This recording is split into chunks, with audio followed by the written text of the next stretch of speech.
Back in early 2015, I fell in love with a chateau I found online. I then had to convince my other half to give up our London life and move to rural France. To my surprise, she said yes, and a year later said yes again at our wedding at the chateau we now called our home. It's just us two and our husky Lightning, and now of course a few animals who seem to have joined us along the way. It's such a beautiful place to live, so we decided to share it with everyone. It's obviously a lot of hard work for just us two. It's not always a fairy tale, and we don't always get it right. But it's all fantastic fun along the way, so we bring this chateau back to life for others to enjoy as much as we do.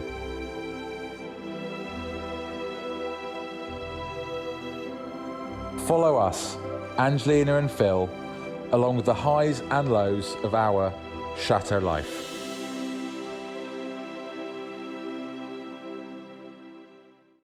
We went and got this beautiful sewing machine.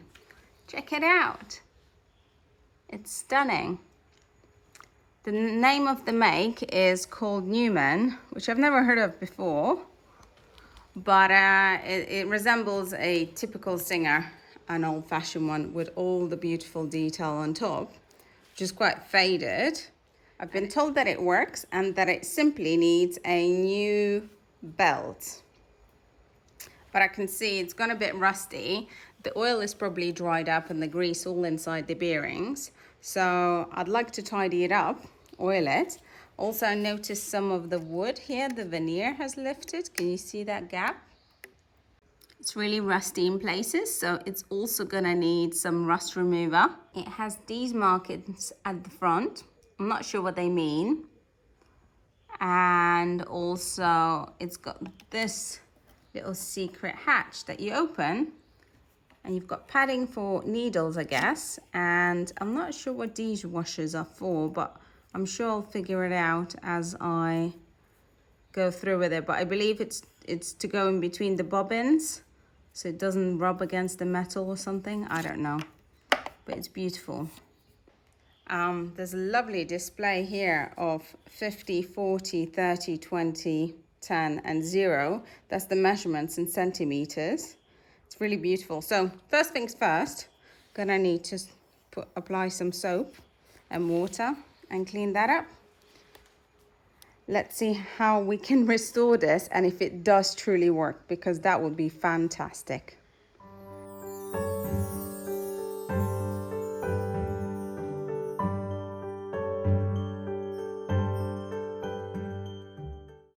That's now all cleaned up and looking much, much better. You can see more detail on the wood top of the machine. I think the next thing I'm gonna do is take care and glue this part. So I'm gonna need a long piece of wood to go across, fill it up with the wood glue and then clamp it all along there and leave that overnight to set. It's actually got a problem like this on this side. It's got it at the back, the same problem, and actually the back of the machine. So currently I'm unable to lift it and have a look what's underneath because I'm breaking this part further. So that's gonna be the most difficult. I think I'll just put loads of weight, and again, probably piece of wood, just so that it's straight, and apply a lot of weight on this. By the way, so this hole is where the belt would go over into, and then it'll go underneath the machine over that wheel, and I think you use the leg to make it work. I forget how it works. I remember my gran doing this. But yeah, the belts are fairly cheap. So whilst that's going to be drying, I'll be searching for belts. And then I'll also have a look at this rust and how to treat it. And then we'll get on to oiling. So I went and got the next step of the restoration sort of project. I'm not a pro, I'm just giving it a go really in the hope that it does work. But if it doesn't, it'll make a stunning, obviously decorative piece. but meanwhile it'll help me to do a lot of heavy duty sewing. I presume that it can handle much more difficult and harsher fabrics than a modern electric sewing machine that I have, which obviously very, very, very expensive. And this one is, well, it was cheap and it's in pretty bad condition, so I'd like to just give it some love. So I went and got myself a dusting brush so that we can, you know, get rid of any dust in between. I highly recommend to have one of these all the time in your toolbox. It's just a regular paintbrush that is used for getting rid of any dust, prepping your working area and anything you're just trying to fix. And then after the dust is gone in between so that the glue can adhere very well, I thought I'll try these two new glues that I have here that I've ordered. These are the ones. Now, they were colored wood glue specifically, rather than using clear wood glue. I thought I'll go for these. These are really highly rated to be very good at sticking pieces of wood together and really, really durable. So I thought, well, it sounds great to me. And if I can have colored one, then that means the world of possibilities of repairing things or mending them or slightly sort of perfecting them is endless, really. And I'll just show you. These are the colors. So really, really dark one and a light. I think for this project, I think I'll use this one, which is the dark one. It's an American company. And what I like about this glue is obviously it's water resistant, which is great, but you can also clean it up with water as soon as you finished applying it. There's any excess glue. And then the other thing is it's also great for interior and exterior use. So that sounds like a win-win to me. So we'll give that a go. And also it has got a fast set time. So if it clamp for a minimum of 30 minutes. So that sounds really great to me. Obviously I'll leave it 24 hours to fully set. And we'll stick to this one. And I went to Phil's garage afterwards when I got these glues. And I got these pieces of wood. I've got two. So I plan to put it here and then clamp underneath. And that will keep it like this for 24 hours. And it'll be nice and straight. And all the glue will have, in theory, adhere to the top of the veneer. So let's get on with that. Dust first. What I like about it is it's got a little notch like this. So I just pop it up and I'll be able to squeeze through and there'll be glue, just this thin amount coming out. So I'll be holding it like this. So let's give that a go.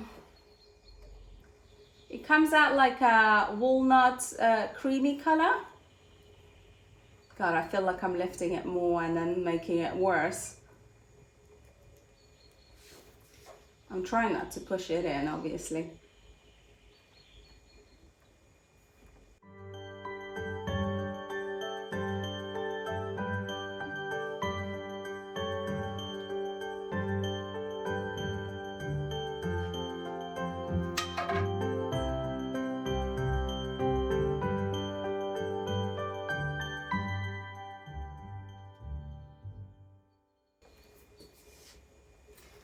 Okay, side one done.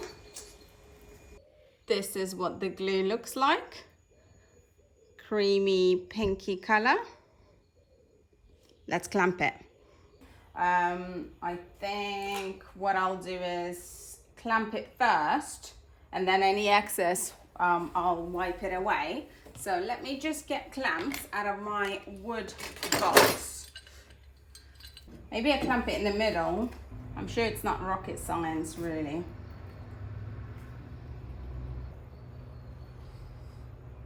Yeah, it's squeezing out all the glue out.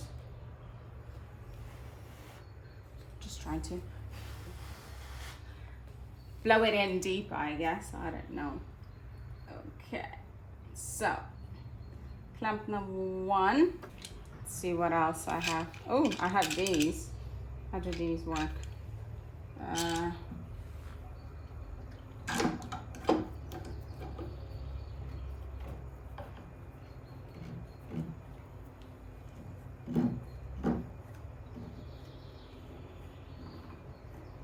Number two. What By the way, I've never done this before, but in theory, this is what you do. I've seen people do this.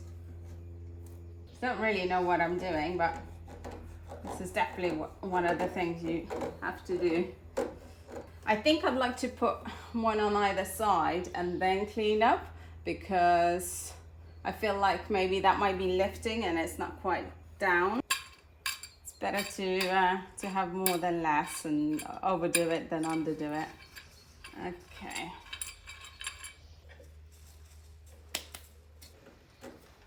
Come on in, Lightning.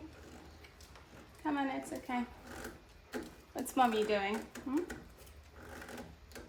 Okay, so that's clamped in. Lightning is trying to help us. How are you, my beautiful? Let's just clear up some of that glue whilst it's easy to do. And I have a bucket of water just behind me, so I can do this very quickly. Okay, all done. I'm gonna leave this part to set 24 hours.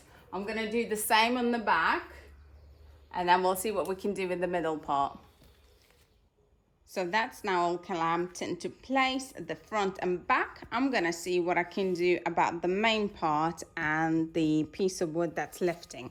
You can see it through here. Do you see that gap? Yeah. So I went and got the syringe with a tiny little nozzle head, and I'll put the glue inside this cap, and then I'll be able to suck it out of it, and then I'll push it amongst that wood in between. So let's do that.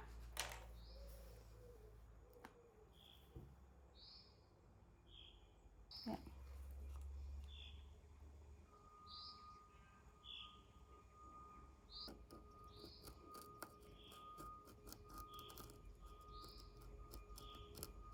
So now that's all on, let's glue this. I'm gonna use a metal ruler just to press it down evenly, and then I plan to slide it out as the sewing machine opens up.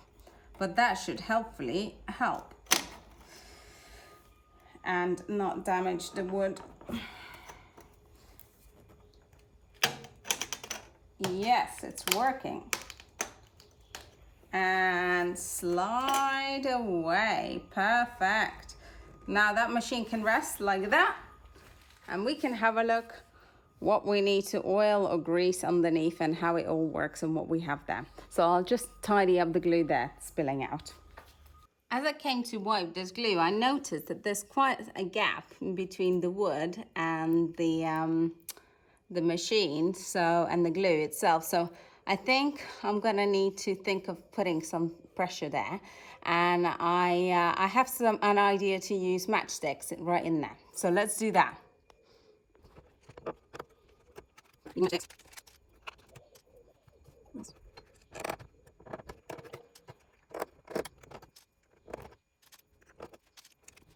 Perfect.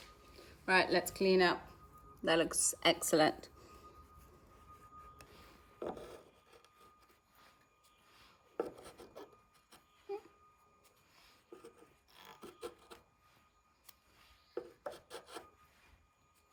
So everything's in place and drying. I thought I would start oiling places. So I'm using 3-in-1 oil, not WD-40, because it lubricates, obviously cleans, and it prevents rust, whereas WD-40 evaporates, whereas this one doesn't, because the lubricants stay in there. It's very good. So I've been told to use that from now on my projects. Yeah. Yeah, it wants to, but it's really, really stiff.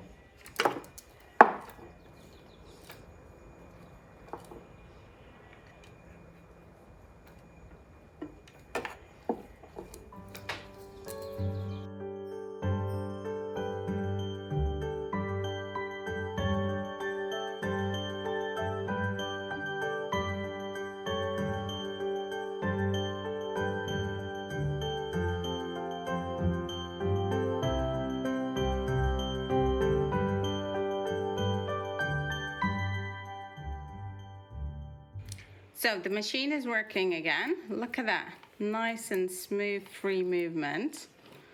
The needle is going up and down perfectly. Side of it has been lubricated and working well. And underneath bearings are pretty nice and smooth as well. I used a combination of oil and grease. So I used the 3-in-1 oil. As I said, it doesn't evaporate.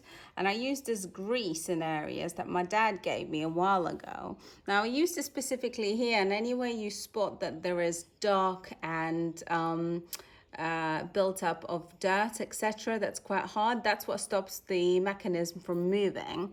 So you just need to remove it using, say, a flat blade screwdriver, and once that's removed, clean it up a little bit and then apply fresh new grease. And that's the areas you tend to put grease onto. So if I move the machine now, it's really smooth. As soon as I did that and applied fresh new grease, it was moving like butter. So that was the only thing that was really stopping it. So every year I'd have to sort of freshen it up. So it's day 2 and the glue has had 24 hours to dry now. So I'm gonna go ahead and remove that before we continue doing anything else.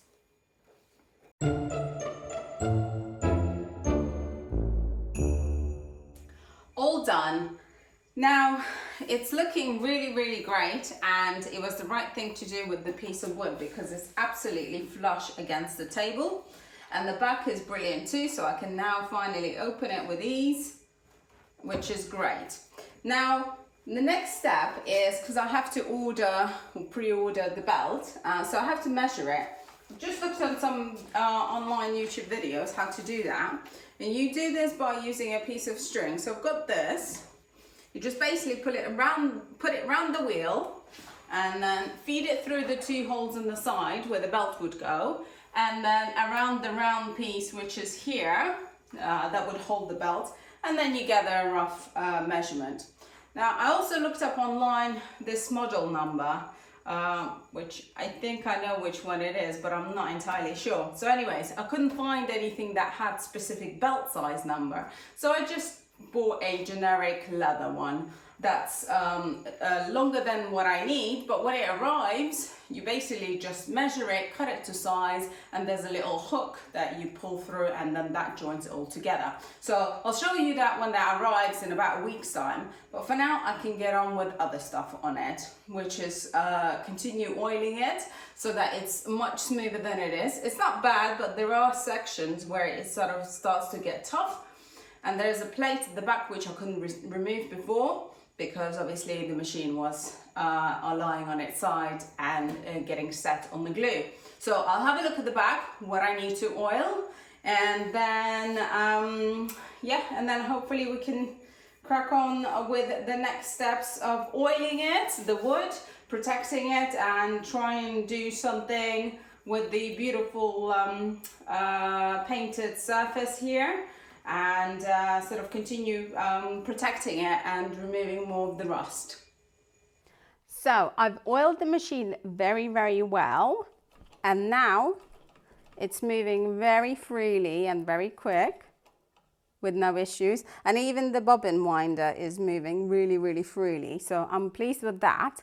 The next thing I want to do is try and remove some of the rust on the machine, like these base plates, which I've taken off, and I'm going to be using a rust remover that Phil has given me. And little places like this as well, these are where the bobbins are held, and these just simply screw off, and we're able to see what we can do, because like this is very, very rusty.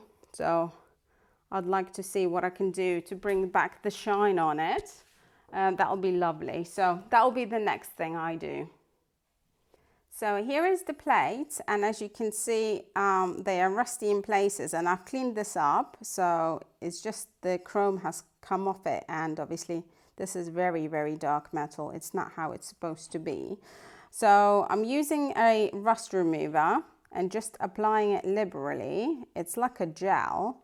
And then I'd have to leave it for sort of 15-20 minutes to half an hour and come back and see if that's done the job of removing rust, and I might have to do that several passes, but I'll give it a good go, and hopefully that will be a shinier plate, and then we'll see how, you know, what we can do with that. Maybe we'll have to spray it to seal it, I don't know, maybe oil it or something, because those are the two options that people normally do. I've looked this up, so we'll give this a go for now, leaving it a layer, and then come back to it.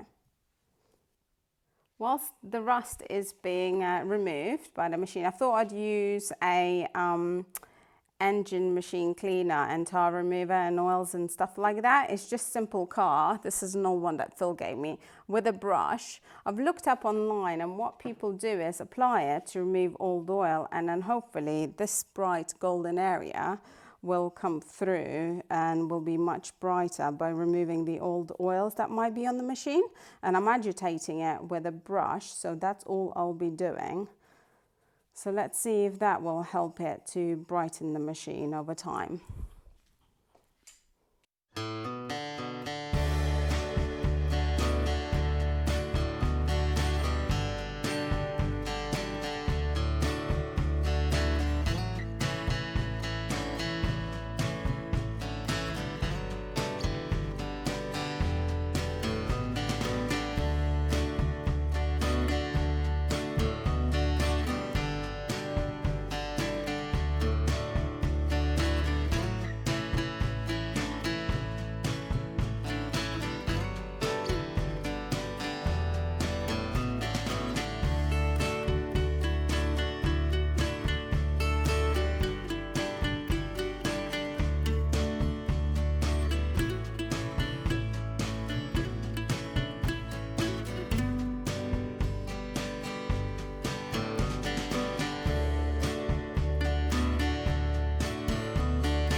So here's the two metal base plates, and as you can see, I don't know, they're still dark, rust has been removed, so I thought I will just spray paint them. Here's a piece of paper that I'm gonna spray test paint on, and these are the two sprays that I have, so I can't decide. They're both metallic finish, so this one's chrome and this one's brilliant metallic, which are both gonna achieve me the color that I'm after, but I'm unsure how realistic it will be. And the reason I need to do it is because you pass the fabric upon these plates, and the needle goes here, stitching it, everything. So I don't really want the fabrics getting damaged, so that's the reason I'm doing it. And the other part is because you get to protect this. So let's do a little test run. Okay, so I've pre-shaken these cans. First I'm gonna do is this chrome silver. Let's just remove these pieces away.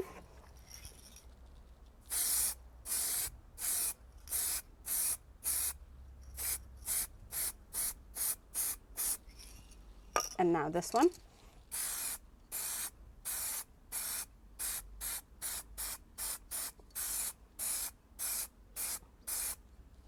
Here they are.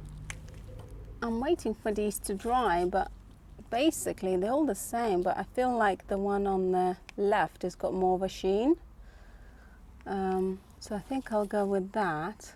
So this is the shiniest one that I had lying around, plastic coat, brilliant metallics. That was great. Let's go for it.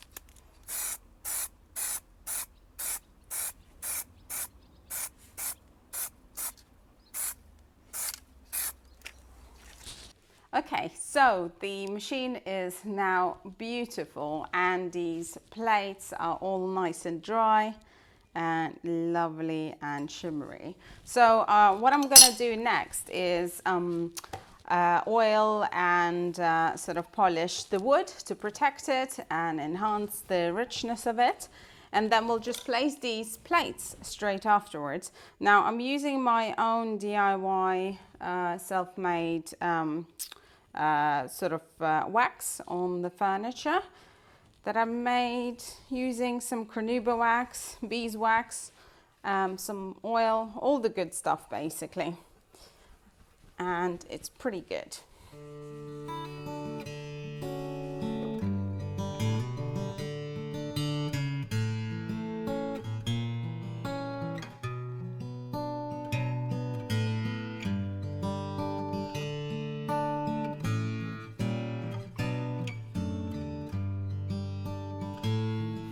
Cool, so that's all done. Let that nourish the wood, and the carnauba wax within it will harden, which, you know, creates a stronger barrier on top, which will, you know, repel dust and things like that. So that'll be good for it. I'm just gonna put slide on these plates. So I'm really excited about that. I've been waiting for this from the start.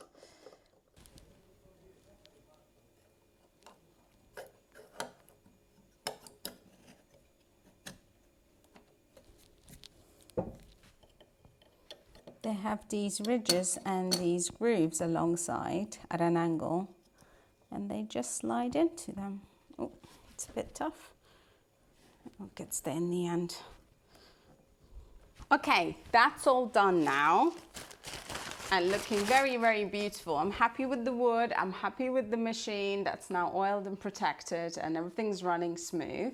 And the plates look really, really nice, and obviously protect from fabric getting stained. I've received the belt. It's beautiful, kind of walnut red, I don't know, mahogany color. And it's got a little hook, you can see. So all I need to do is put it through the machine here and through the holes on the base and over here, and just measure it. So let's do that. So.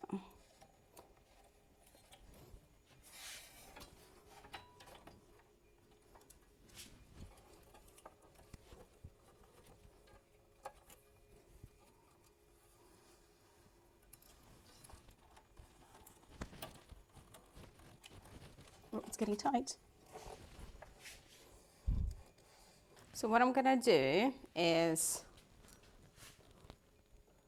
pull these two together and under tension, and I guess you can perfect it, but roughly mark with a Sharpie marker or a pen or something, and mark with my Sharpie how much length I need.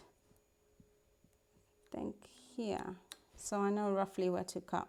Okay, moment of truth. Let's just cut it. I think I'd like to cut it slightly longer, just in case. We'll just double check. Let's get this out. Yeah, that's definitely too loose, and that would be perfect. So I think so. Let's give this a go. There we go. Yeah, that's good, I think.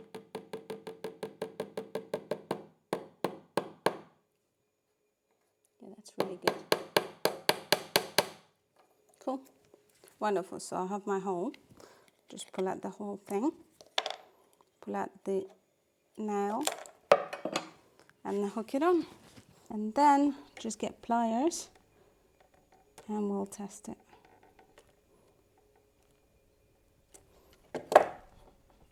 Let's run the machine.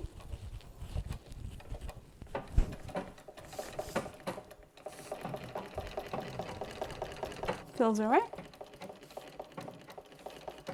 Doesn't seem to be slipping or anything. So it seems to be working.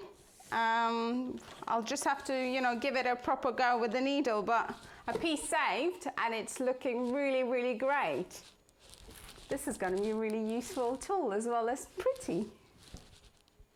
Let's give this a go. First sewing. Oh. I don't know what I'm doing.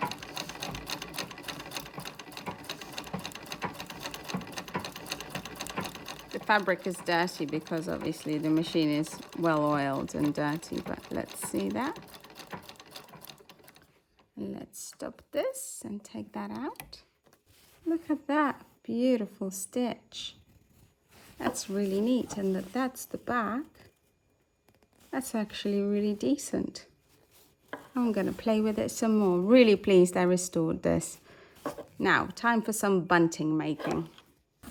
So that's it for this video. Obviously the sewing machine I purchased was a beautiful decorative piece, and then I've decided to reinstate it and bring it back to life so I can do some bunting sewing on it, and I need 500 meters of it. But unfortunately that won't be possible. Yeah, so these videos are filmed a couple of weeks in advance.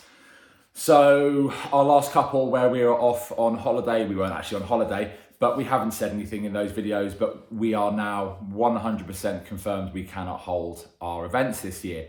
It's obviously something we didn't want to ruin our holiday videos by mentioning, but and also I think we had to come to terms with it because we rely on it, local businesses rely on it. It's something that's quite important around here, and it's very sad. But that's the world we're living in at the moment, and I guess everyone's in the same boat. So, you know, we'll just onwards, upwards, and carry on. We'll just crack on with doing all the decorations we were going to do anyways, so that next year's decorations are ready and, you know, are ready to be used, and it looks beautiful. Yeah, exactly. So my week, Angelina's been doing this video for you and the sewing machine, which is fantastic. Mainly to allow me to catch up with some stuff outside. I've had a fairly repetitive and not particularly interesting for video task most of this week. So that's off camera. But once I've caught up, it's going to come out on Saturday where it's a little bit more interesting. So I've got further through the project. That is something that was for the events, and I decided to carry on and get it done anyway. So maybe, with a little luck, maybe if the world's in a better place next year, perhaps we can start our event season slightly earlier if the weather allows. So yeah. So we'll crack on as if sort of it carries on and nothing is happening, because we do need to get the decorations and items and all these things that we usually use on our events ready. So we'd like to have them finished this year, so next year we open with a great big bang and it looks amazing, this place. Yeah, fail to prepare to fail and all that. Yeah. So. Well, anyways, if you like our videos and everything that we've done here and would like to support the channel, do check out and buy us a coffee. We love that. Thank you very much. Yeah, the link for that is in the description below. Thank you guys for watching. Thank you, of course, to all of our patrons. Your help is much appreciated, even more so in these difficult times with no events.